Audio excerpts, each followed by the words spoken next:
E nas próximas horas, durante a nossa cobertura, teremos a companhia do Felipe Loureiro. Ele é professor de Relações Internacionais da USP. Professor, muito obrigada por estar conosco. Uma boa noite. Boa noite, Carol, Kenzo. É um prazer enorme estar com vocês. Bem, professor, várias questões que vamos abordar ao longo da cobertura e eu vou começar falando sobre a defesa aérea. Um ponto de insistência, tanto por parte do chanceler quanto por parte do presidente da Ucrânia.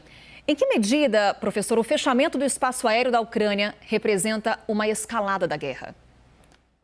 Olha, Carol, quando você tem uma coalizão militar como a OTAN, liderada pelos Estados Unidos, determinando que uma determinada região não tenha mais a possibilidade do uso de aviões, que seria uma zona de exclusão aérea, que valeria sobretudo para a Rússia, evidentemente, porque a Rússia, apesar de ainda não ter domínio sobre os ares ucranianos, a tendência é que a Rússia construa esse domínio ao longo do tempo, ao longo desta semana e das próximas semanas, caso a guerra continue. Só que para você garantir que esta zona de exclusão aérea de fato vai ser implementada, você precisa colocar aviões da OTAN para circular no espaço aéreo ucraniano, e se esses aviões da OTAN, por exemplo, encontrarem um avião que está violando a zona de exclusão aérea, um avião russo, por exemplo, ele vai ter que fazer combate contra esse avião.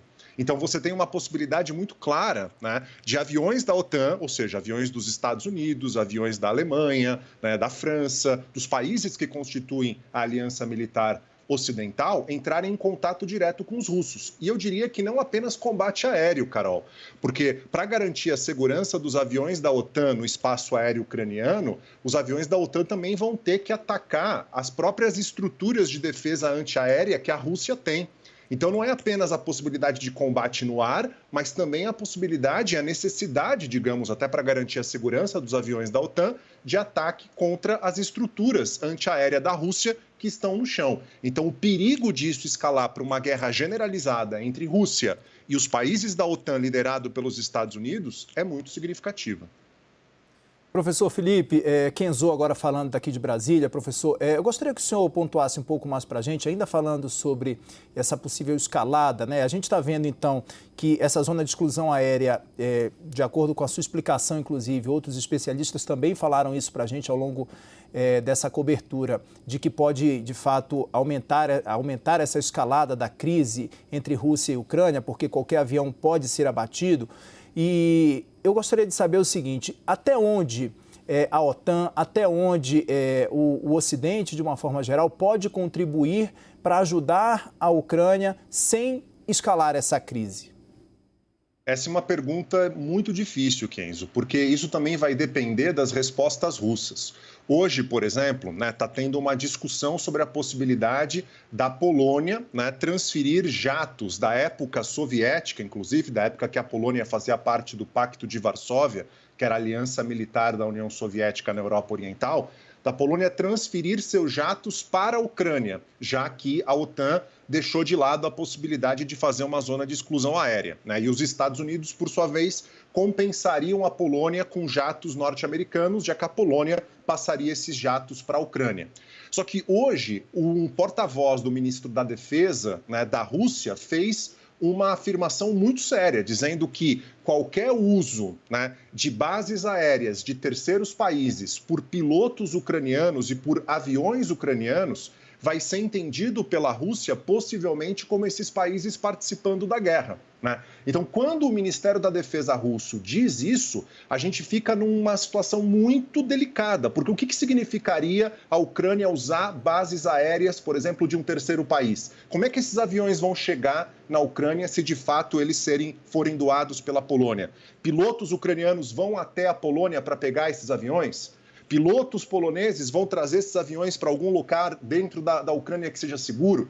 Como é que a Rússia vai interpretar isso? Então, Kenzo, depende muito da maneira pela qual a Rússia vai interpretar essa ajuda militar. E, ao que parece, a Rússia vem tendo uma interpretação de que essa ajuda pode levar a uma escalada, como no caso dessa transferência de jatos que eu mencionei, que ainda é uma possibilidade, mas que está em negociação.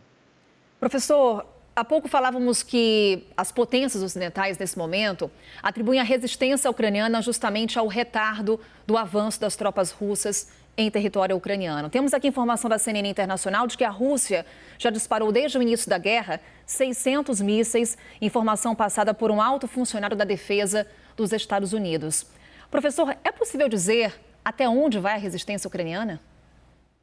Olha, é muito difícil dizer até onde vai a resistência ucraniana, porque a gente tem sinais, eu diria, antagônicos, Carol. De um lado, você percebe, né, nas cidades que a Rússia ocupou, como no caso de Kherson, a gente teve protestos e manifestações nacionalistas pró-Ucrânia em Kherson, que já está ocupada pela Rússia.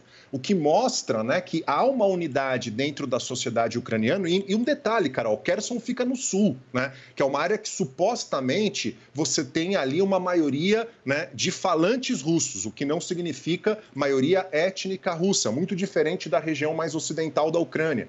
Então, esse tipo de manifestação, e a mesma coisa os voluntários ucranianos que estão fora da Ucrânia e que estão tentando entrar no país, né? Ou seja, então há vários sinais de que essa resiliência da sociedade ucraniana ela é muito significativa e que isso está fortalecendo a unidade da sociedade contra os russos, contra essa invasão russa. Isso de um lado. Do outro lado, o que a gente viu nessa semana, Carol, foi um aumento dos ataques russos em áreas civis, foi um aumento do uso de artilharia, de foguetes, de mísseis em regiões urbanas e infraestrutura essencial, como água, né, energia, a tomada, né, inclusive de uma usina nuclear importantíssima dentro da Ucrânia, cercos às cidades, como aconteceu e está acontecendo em Mariupol, no sul do país. Esse tipo de ação da Rússia, que deve e já está gerando um impacto civil muito significativo, pode acabar levando o governo ucraniano, os setores da sociedade ucraniana, por exemplo, concluir